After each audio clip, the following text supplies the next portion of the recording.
Hi, good morning. This is ProACT Sam from Living and Working Abroad. You can follow us at our website at proactpartnership.com and our Facebook page at Living and Working Abroad. What we want to do is, this is a part of a series of vlogs and blogs and podcasts where you can watch, listen and read about residency rights for expats with EU Brexit. There's a lot of uncertainty at the moment, and what we're aiming to do now is with 3 months to go, is just confirm what we know with certainty that's going to affect expats. Now, today's blog is specifically looking at the position of an EU expat living and working in the UK. Now, if there's a withdrawal treaty in June 18, the UK already confirmed what their position would be and how they would treat those EU expats, and what they've said is that they will offer a settled status, which will be offered from Brexit Day, after Brexit Day on the 29th of March 2019 through to December 2020, that an EU expat will be able to apply for settled status in the UK. This is a simple system. They'll use existing information like national insurance numbers, pay-as-you-earn records for EU expats living and working in the UK to allow them to obtain a settled status where they can live and work in the UK for the rest of their lives. And this is now confirmed as a guarantee for this application to be made, even if there's no deal. So EU expats living and working in the UK now know that they can potentially live for the rest of their lives in the UK with or without a deal. They don't need a deal to progress. What they do need to do is the EU citizen needs to be living and working in the UK by the 29th of March. Having said that, even if they're not working, that still doesn't mean that they will not be allowed to stay in the country. The EU expat living and working in the UK, his family can also apply for this settled status. So the EU expat needs to be in the UK by the 29th of March 2019. Their family needs to join them by the 31st of December 2020 for them to apply for settled status as well by then. The one caveat with a no deal is that there has to be a relationship before the 29th of March for the family to join them. Now, that's easier with mothers, fathers, grandparents, but obviously where they're not married, then there's a proof of what the relationship is before Brexit Day. So this is just something to bear in mind, how you can prove that you're living and working in the UK.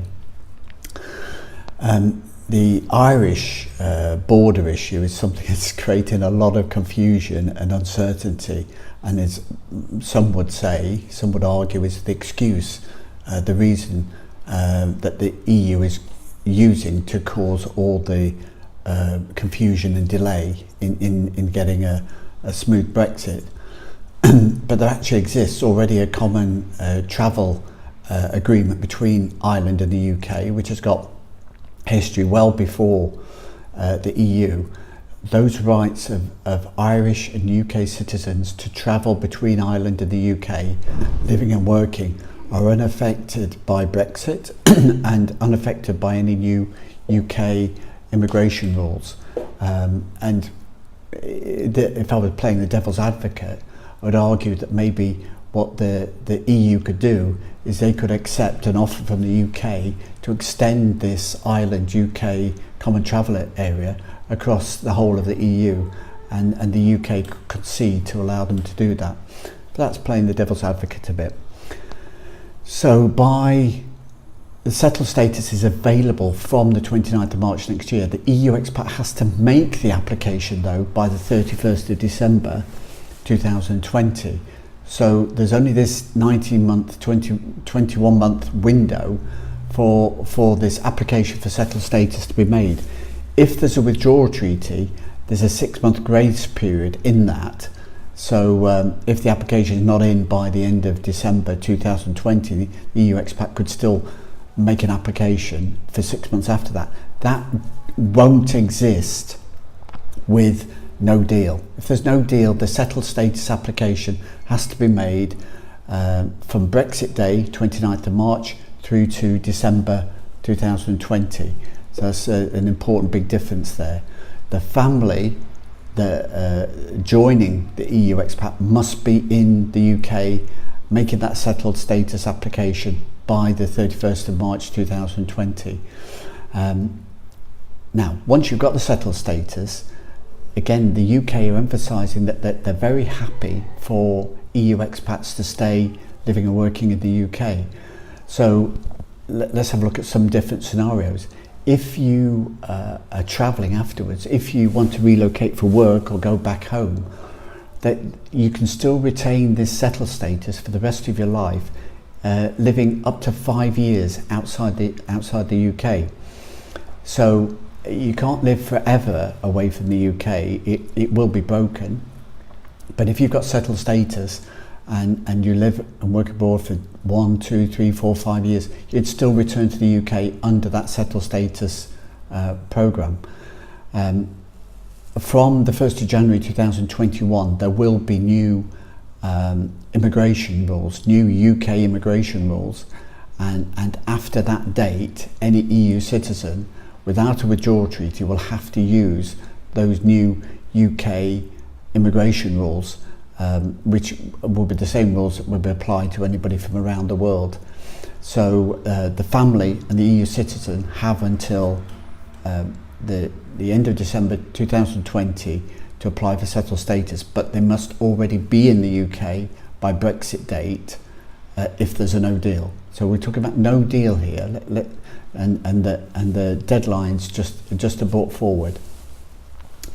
The UK have also said that if there's any challenge to an application, if they envisage getting the settled status approved and not rejected, but if there's a refusal for criminal acts or lack of proof of residency, which won't be necessarily that you haven't got a job. I mean, this is not going to exclude you specifically, but if there is a challenge, the appeal system will be through the UK administration process or a court process, but it will be under UK law.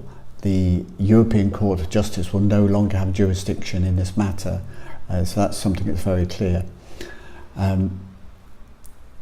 With the application for the family to join the EU citizen, with no deal, they have to join the EU citizen by the 29th of March 2022 to take up the settled status. So the application has to be made by the end of December 2020, but the family has to be in the UK living with them 3 years after a Brexit date to retain that settled status for the family. Otherwise, it's not that they'll be excluded, it's just that they'll have to use not the preferential settled status rules for EU expats, but the new UK immigration rules. Now, proving that there's a relationship, the one other point I didn't make is that obviously, arranged marriages, new girlfriends, new boyfriends are not going to count. But I should point out that if you have a baby that's born after Brexit date, they can still join you, as long as there's a relationship with the mother and the father before that date. The right to travel and move within the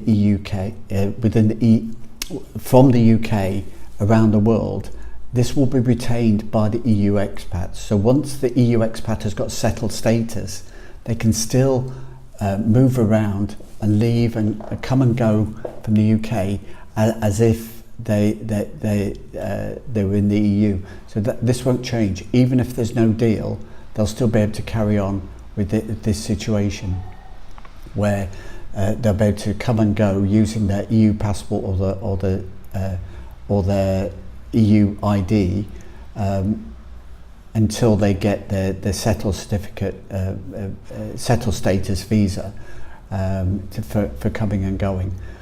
They will also continue to get benefits and services freely available in the UK as if they were citizens of the UK or EU citizens.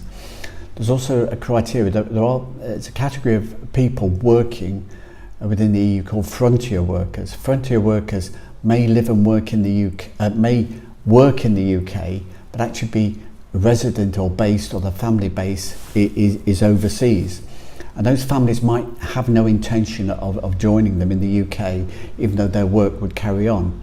There is special provision, both within the withdrawal treaty, and now it's confirmed that even if there's no deal, those frontier workers will continue to be able to enjoy a special status where they can get the current access to come and continue their work, benefits and services in the UK for their work, while their family and their home base is in another country. So frontier workers are going to be protected. Any EU expat with a professional qualification that's been recognised before Brexit date on the 29th of March, that will continue to be honoured. There'll be no change, there'll be no recertification. We hear all these horror stories with Brexit about everything having to be redone. Well, the UK have guaranteed there's no recertification of professional qualifications, so EU expats can continue to live and work in the UK seamlessly.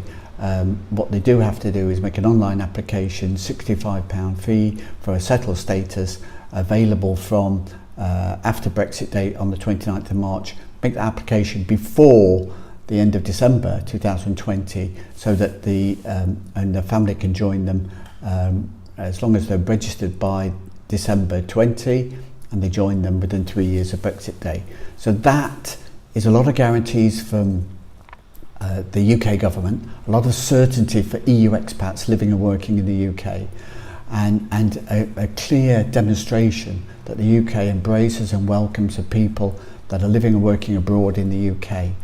The UK are also reaching out to the EU and to the individual governments to look for a reciprocal agreement. That doesn't exist at the moment. The EU Commission and the bureaucracy still want to do a hardball negotiation. The politicians still have got their own vested interests. So the game will still play out. But there is certainty there if you look at if there's no deal,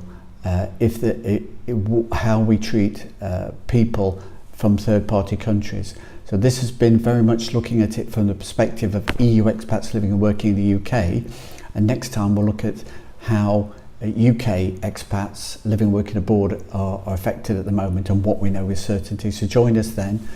If you like this vlog or the email that's attached to it, share it with your expat friends, and comment and ask us questions at our Facebook page, Living and Working Abroad, and on our website, proactpartnership.com. We've got a number of guides, some of them free. We've also got a guide to how EU Brexit for expats will affect overseas property, business and pensions. So go along to the website and download your copy there. Thanks for listening, and we'll see you next time. Thank you.